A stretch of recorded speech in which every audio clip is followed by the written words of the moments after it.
Hello नाजरीन, आज की हमारी ये वीडियो गोचा खातून और अलाउद्दीन बे के बारे में होगी। और आज इस वीडियो के अंदर हम बात करेंगे कि अलाउद्दीन बे और गोचा खातून का आपस में आमना सामना किस तरह से होता रहेगा, और आने वाले एपिसोड्स के अंदर गोचा खातून अलाउद्दीन बे के लिए कौन कौन सी मुश्किलात का बायस बनेगी और उनके लिए परेशानियां पैदा करेंगी। हमारी इस वीडियो को मुकम्मल देखें ताकि इन्फॉर्मेशन आप तक मुकम्मल पहुंच सके। लेकिन उससे पहले हमारी आपसे गुजारिश है, अगर आप हमारे चैनल पर नए हैं तो हमारे इस चैनल को सब्सक्राइब ज़रूर कर दें।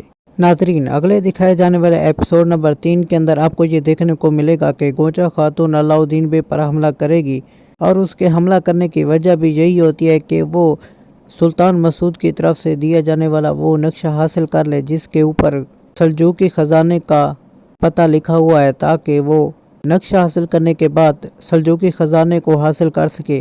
लेकिन अलाउद्दीन बे चूँकि बहुत ही ज़्यादा चालाक होते हैं, इसलिए वो पहली 2 दफ़ा होने वाली इस गोचा खातून की साजिश को नाकाम बना देते हैं। नाजरीन, अगले दिखाए जाने वाले एपिसोड्स के अंदर आपको ये देखने को मिलेगा कि गोचा खातून अलाउद्दीन बे का पीछा नहीं छोड़ेंगी और हमेशा उसके लिए कोई ना कोई मुश्किलात पैदा करती रहेंगी। अब देखना ये होगा कि अलाउद्दीन बे गोचा खातून की इन साजिशों का किस तरह से और कब तक सामना करते रहेंगे। हमारे वीडियो को मुकम्मल देखने का आपका बहुत बहुत शुक्रिया। हमारे इस वीडियो को लाइक, और अगर आप हमारे चैनल पर नए हैं तो हमारे चैनल को सब्सक्राइब ज़रूर कर दें।